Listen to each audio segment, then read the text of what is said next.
भारत की G20 अध्यक्षता के तहत पहली वर्चुअल बैठक में बाली में हुई सहमति पर हुई चर्चा। छत्तीसगढ़ में भी प्रशासनिक तैयारियां शुरू।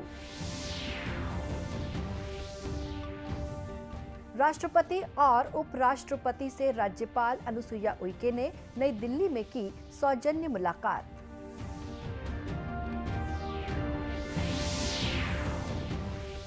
मुख्यमंत्री ने सोना खान को दी 37 करोड़ रुपए से अधिक के कार्यों की सौगात।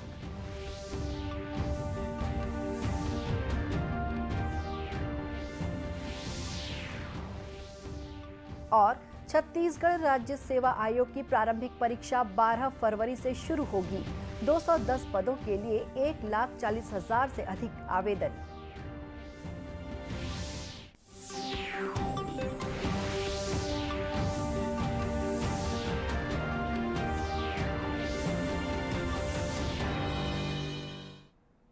नमस्कार, आप देख रहे हैं दूरदर्शन समाचार। मैं हूं शुभ्रा भट्टाचार्य। अब समाचार विस्तार से। भारत की G20 अध्यक्षता के तहत वित्त और स्वास्थ्य संयुक्त कार्यबल की पहली वर्चुअल बैठक कल आयोजित की गई। बैठक में G20 और आमंत्रित देशों तथा अंतर्राष्ट्रीय संगठनों के वित्त और स्वास्थ्य प्रतिनिधियों ने भाग लिया। इटली और इंडोनेशिया ने बैठक की सह अध्यक्षता की। इस बैठक में बाली में हुई सहमति पर विचार विमर्श किया गया।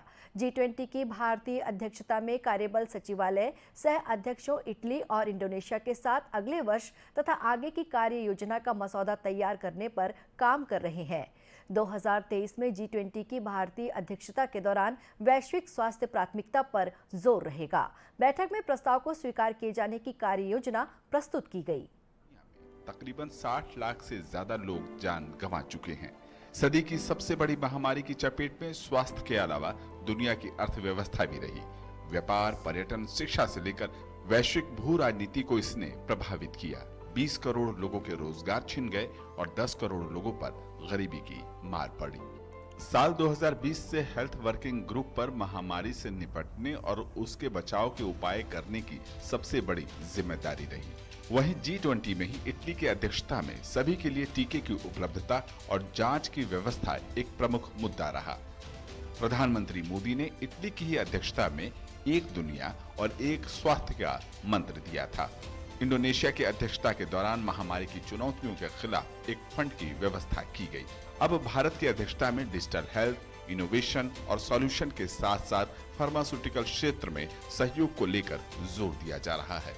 वहीं महामारी की चुनौतियों के बीच अंतर्राष्ट्रीय आर्थिक सहयोग व विकास, मजदूर संगठन और विश्व स्वास्थ्य संगठन मिलकर संयुक्त रूप से स्वास्थ्य के क्षेत्र में काम कर रहे हैं। बीमारियों की रोकथाम और उसके मूल कारणों से बचाव के उपायों को बढ़ावा देने के दायित्वों का निर्वहन करते हुए विश्व स्वास्थ्य संगठन प्राथमिक स्वास्थ्य सेवाओं को बेहतर बनाने की दिशा में भी काम करता है। इसके अलावा टीके से लेकर के जांच और बीमारी का इलाज किस तरह से सस्ता और सर्वसुलभ हो, इसकी भी जरूरत बड़े पैमाने पर है। कुछ इस तरह के और भी जरूरी मुद्दों पर आम सहमति बनाने की दिशा में G20 फाइनेंस ट्रैक की दूसरी बैठक संयुक्त रूप से वर्चुअली आयोजित की गई। सहमति की दिशा में बढ़ने के लिए अभी कई और बैठकें होंगी। वहीं वैश्विक स्वास्थ्य के क्षेत्र में भारत बचाव के कदमों के लिए योग को और भी प्रोत्साहित करना चाहता है और आयुष को बढ़ावा। इधर छत्तीसगढ़ की राजधानी रायपुर में सितंबर 2023 में प्रस्तावित G20 देशों की चौथी स्थायी वित्त कार्य समूह बैठक की व्यवस्था के संबंध में प्रशासनिक तैयारियां प्रारंभ कर दी गई हैं। मुख्य सचिव अमिताभ जैन की अध्यक्षता में G20 की बैठकों की व्यवस्थाओं के समन्वय हेतु गठित राज्य स्तरीय समन्वय समिति की बैठक संपन्न हुई। G20 बैठक की विभिन्न व्यवस्थाओं के लिए राज्य स्तर पर अधिकारियों को नोडल अधिकारी नियुक्त किया गया है। इसमें G20 की बैठकों की व्यवस्थाओं के लिए संस्कृति एवं पर्यटन विभाग के सचिव अनबलगन पी को नोडल अधिकारी बनाया गया है। इसी तरह प्रोटोकॉल व्यवस्था के लिए जनसंपर्क आयुक्त दीपांशु काबरा, छत्तीसगढ़ पर्यटन मंडल के प्रबंध संचालक अनिल कुमार साहू और राज्य प्रोटोकॉल अधिकारी अरविंद सिंह को जिम्मेदारी दी गई है। राष्ट्रपति द्रौपदी मुर्मू से राज्यपाल अनुसुईया उइके ने राष्ट्रपति भवन नई दिल्ली में सौजन्य भेंट की। इस दौरान उन्होंने उनका कुशलक्षेम जाना। राष्ट्रपति मुर्मू को राज्यपाल उइके ने प्रदेश की विभिन्न गतिविधियों के बारे में जानकारी दी तथा 12 जनवरी 2023 को राजधानी रायपुर के शासकीय नागार्जुन स्नातकोत्तर महाविद्यालय रायपुर के स्थापना के 75वें वर्ष पूर्ण होने पर आयोजित हीरक जयंती समारोह, एमईटी विश्वविद्यालय रायपुर के दीक्षांत समारोह तथा आदिवासी शिव संस्कृति समिति जिला नर्मदापुरम द्वारा 12 से 18 फरवरी को आयोजित महिला सशक्तिकरण कार्यक्रम में मुख्य अतिथि के रूप में शामिल होने के लिए आमंत्रण दिया। राष्ट्रपति ने अपने निर्धारित कार्यक्रमों के अनुरूप यथासंभव आने की बात कही। इस दौरान राष्ट्रपति को राज्यपाल उइके ने राजभवन की त्रैमासिक पत्रिका एक आशा की प्रति भी भेंट की और राजभवन सचिवालय की नवाचार संबंधी गतिविधियों से अवगत कराया। साथ ही उन्होंने राष्ट्रपति का शॉल व स्मृति चिन्ह भेंट कर अभिवादन किया। नई दिल्ली दौरे में राज्यपाल ने उपराष्ट्रपति जगदीप धनखड़ से भी सौजन्य भेंट की। इस अवसर पर उपराष्ट्रपति को राज्यपाल सुश्री उइके ने प्रदेश की विभिन्न गतिविधियों के बारे में जानकारी दी। उन्होंने छत्तीसगढ़ में नई शिक्षा नीति लागू करने के संबंध में हुई प्रगति और नीति से जुड़े महत्वपूर्ण अध्यादेशों के अनुमोदन से भी अवगत कराया। मुख्यमंत्री भूपेश बघेल भेंट मुलाकात कार्यक्रम के दौरान बलौदाबाजार जिले की वीरभूमि सोना खान पहुंचे। मुख्यमंत्री ने 11 करोड़ 68 लाख का भूमि पूजन, 26 करोड़ 39 लाख का लोकार्पण कर एक बड़ी सौगात दी है। इस दौरान उन्होंने शहीद वीर नारायण सिंह के स्मारक में पहुंचकर श्रद्धांजलि अर्पित की और उनकी स्मृति में बनाए गए भव्य ओपन एयर म्यूजियम का शुभारंभ किया। मुख्यमंत्री ने गोठान को लेकर समिति के सदस्यों का हाल चाल जाना और गोबर बेचने वाले किसानों से चर्चा की। इस दौरान उन्होंने कहा कि भेंट मुलाकात के माध्यम से वे राज्य सरकार की योजनाओं का फीडबैक लेने आए हैं। गोठान में विकास के लिए बहुत सारे काम अभी लोकार्पण भी किए, भूमि पूजन किए। 100 करोड़ से अधिक की राशि का लोकार्पण और भूमि पूजन हुआ है और इसे बहुत ही, क्योंकि सोना खान वीर नारायण सिंह जी की कर्मभूमि है, ऐसे बहुत बढ़िया से विकसित कर रहे हैं और इसमें कोई कमी नहीं आने देंगे। और यहाँ के लिए किसानों ने जो मांग की, बैंक की बात है, यहाँ स्वामी आत्मानंद अंग्रेजी स्कूल है और आवागमन की सुविधा के हिसाब से जो सड़कों की मांग विधायक जी ने की है वो सबकी मैंने घोषणा की है। इस दौरान मुख्यमंत्री ने क्षेत्रवासियों को करोड़ों की सौगात दी, जिसमें गिरौदपुरी में सामुदायिक स्वास्थ्य केंद्र, सोनाखान में सहकारी बैंक, सड़क चौड़ीकरण और पुल पुलिया निर्माण, गिरौदपुरी में एसडीएम कार्यालय की सौगात दी।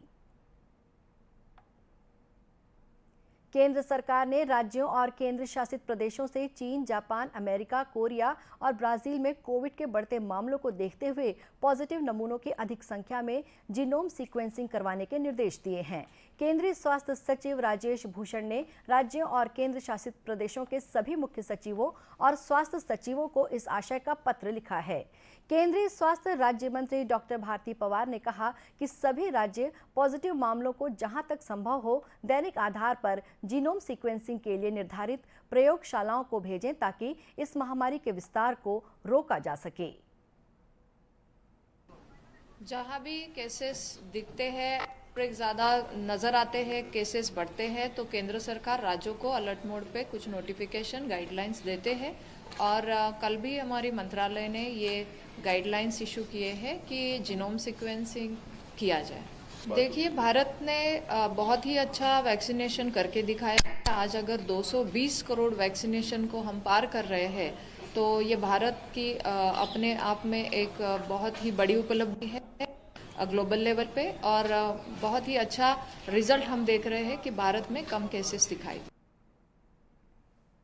स्वास्थ्य सचिव ने कहा कि जांच, रोगियों का पता लगाने, उपचार, टीकाकरण और कोविड अनुकूल व्यवहार का पालन करने से कोविड संक्रमण के प्रसार को रोका जा सकता है।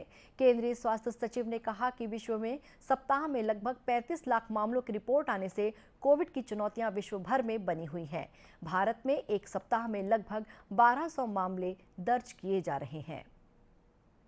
राजनांदगांव लोकसभा क्षेत्र के सांसद संतोष पांडे ने भोरमदेव को भारत सरकार के पर्यटन मंत्रालय अंतर्गत प्रसाद योजना में शामिल करने की मांग की है। सांसद ने लोकसभा में अपनी बात रखते हुए कहा कि छत्तीसगढ़ के खजुराहो के नाम से प्रसिद्ध भोरमदेव मेरे संसदीय क्षेत्र अंतर्गत कवर्धा से करीब 16 किलोमीटर की दूरी पर स्थित है। ये बैगा आदिवासी बाहुल्य क्षेत्र सभी की आंखों का तारा है। इसे निहारने के लिए पूरे देश विदेश से बड़ी संख्या में पर्यटक यहाँ आते हैं। यहाँ भगवान शिव विराजमान है जो आस्था का बड़ा केंद्र है। गौड़ जाति के पूज्य देव भोरम देव और उस वहाँ की जो स्थापत्य कला है, मालवा की परमार कला शैली की प्रतिछाया है। यह मंदिर इन्हीं खूबियों और स्थापत्य कला, पुरातात्विक संपदा तथा धार्मिक आस्था के लिए जाना जाता है। महोदय, इसका निर्माण फणी नागवंशी शासक गोपाल देव ने करवाया था और जिसकी नागर शैली, जटिल नक्काशीदार चित्रकला इसके लिए जाना जाता है। यह इन सभी खूबियों के कारण पुरातात्विक संपदा, धार्मिक आस्था के लिए और यहाँ तीर्थ यात्री, श्रद्धालुओं और विदेशी देशी पर्यटकों का और वर्ष भर यहाँ भीड़ लगा रहता है। कान्हा से भी बहुत नज़दीक है, नेशनल पार्क से नर्मदा जी भी नज़दीक है। मुझे यह बताते हुए प्रसन्नता हो रही है कि मेरे संसदीय क्षेत्र के जिला राजनांदगांव में माँ बमलेश्वरी मंदिर, जहाँ प्रज्ञागिरी पर्वत में भगवान बुद्ध के स्थल पर और वहाँ डोंगरगढ़ मंदिर में सीढ़ी, रेलिंग, पानी, शेड, लाइट, ध्यान केंद्र, श्री यंत्र, यह सब की व्यवस्था प्रसाद योजना के अंतर्गत किया गया। इसके लिए मैं सम्माननीय प्रधानमंत्री नरेंद्र मोदी जी को आभार और धन्यवाद प्रेषित करता ही हूँ। महोदय, मेरा निवेदन है, मेरा आग्रह है कि भोरम देव को पर्यटन मंत्रालय से प्रसाद योजना से जोड़ने की कृपा करेंगे, जिससे पूर्ण रूप से वह विकसित हो सके। सांसद श्री पांडे ने कहा कि राजनांदगांव के डोंगरगढ़ स्थित मां बमलेश्वरी मंदिर और प्रज्ञागिरी पर्वत का विकास प्रसाद योजना अंतर्गत किया जा रहा है। उन्होंने भोरम देव को भी भारत सरकार के पर्यटन मंत्रालय की प्रसाद योजना में शामिल कर विकसित करने की मांग की।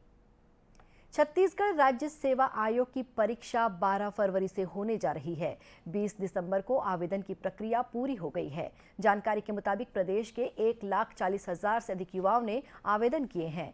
210 पदों के लिए परीक्षा ली जाएगी। जानकारी के मुताबिक पिछली बार प्रारंभिक परीक्षा के लिए 1,29,000 फॉर्म मिले थे। प्रारंभिक परीक्षा के बाद मुख्य परीक्षा के लिए कुल पदों की तुलना में 15 गुना उम्मीदवारों का चयन होगा। बताया गया है कि इस बार 19 विभागों के प्रस्ताव के आधार पर ये भर्ती हो रही है। कुल 210 पद भरे जाएंगे। डिप्टी कलेक्टर के लिए 15 पद और डीएसपी के लिए 8 पद हैं। राज्य के 28 जिलों में परीक्षा केंद्र बनाए जाएंगे। राजनांदगांव जिले के ईसाई समुदाय के लोगों ने क्रिस्ट जयंती के मौके पर क्रिसमस रैली निकाली और प्रभु यीशु मसीह के संदेश को जन जन तक पहुंचाया। प्रभु यीशु के जन्मदिन पर आयोजित होने वाले क्रिसमस को लेकर ईसाई समुदाय में खुशी का माहौल है। क्रिसमस पर्व के उपलक्ष्य में कल शाम शहर में क्रिसमस रैली निकाली गई, जिसमें समाज के लोगों का उत्साह देखते ही बन रहा था। वेस्लियन मेथोडिस्ट चर्च से निकली रैली शहर के पोस्ट ऑफिस चौक से जय स्तंभ चौक होते हुए वापस वेस्लियन मेथोडिस्ट चर्च पर समाप्त हुई। इस दौरान ईसाई समुदाय के लोग कैरोल गीत गाते, झूमते, नाचते चल रहे थे। इस अवसर पर वेस्लियन मेथोडिस्ट चर्च के अध्यक्ष डॉक्टर सुमन लाल ने बताया कि क्रिसमस रैली के माध्यम से प्रभु यीशु मसीह के शांति, उद्धारकर्ता और उनके भाईचारे और प्रेम के संदेश को जन जन तक पहुंचाया गया है। यीशु मसीह इस पृथ्वी पर मनुष्य का रूप धर के आया ताकि वो मनुष्यों के पापों को हर ले। उन्हें छुटकारे के लिए प्रभु यीशु मसीह का मनुष्य का अवतार लेकर उत्पन्न होना बहुत ही आवश्यकता था और वो बैतलहम के नगर में बहुत ही दीनहीन होकर एक मवेशी के गौशाले में उन्होंने जन्म लिया है। और हम चाहते हैं कि हम प्रभु यीशु मसीह के संदेश को हर घर में, अपने शहर के हर वासियों को पहुंचा सके, ताकि लोग जान सके कि इस रैली को निकालने का उद्देश्य क्या है। क्रिसमस रैली में सभी वर्ग के लोग शामिल हुए। समाज के लोगों का कहना है कि उन्हें इस दिन का बेसब्री से इंतजार रहता है।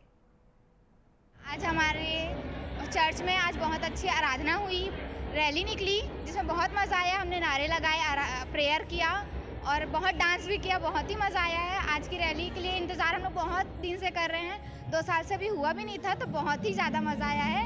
अब और अभी क्रिसमस आएगा तो उसमें भी बहुत मज़ा आएगा। बहुत अच्छी थी, हमने बहुत डांस किया और हमको बहुत मज़ा आया। हमने प्रार्थना के द्वारा चर्च से शुरू किया और उसके बाद में पूरे शहर का एक चक्कर लगाया और सब ने प्रभु के नारे लगाए और सब ने बहुत डांस किया।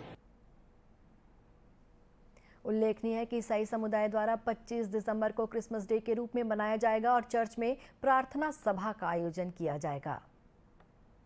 दूरदर्शन केंद्र रायपुर से प्रसारित होने वाले प्रादेशिक समाचार को आप YouTube पर भी देख सकते हैं। हमारे YouTube channel Chhattisgarh DD news पर प्रादेशिक समाचार उपलब्ध रहेगा। YouTube चैनल का लिंक और QR कोड आप स्क्रीन पर देख सकते हैं। अपने एंड्रॉयड फ़ोन से QR कोड स्कैन कर आप छत्तीसगढ़ डीडी न्यूज़ लिंक पर जा सकते हैं। इसके अलावा छत्तीसगढ़ डीडी न्यूज़ फेसबुक और ट्विटर पर भी उपलब्ध है। और इसी के साथ ये समाचार बुलेटिन समाप्त हुआ। नमस्कार।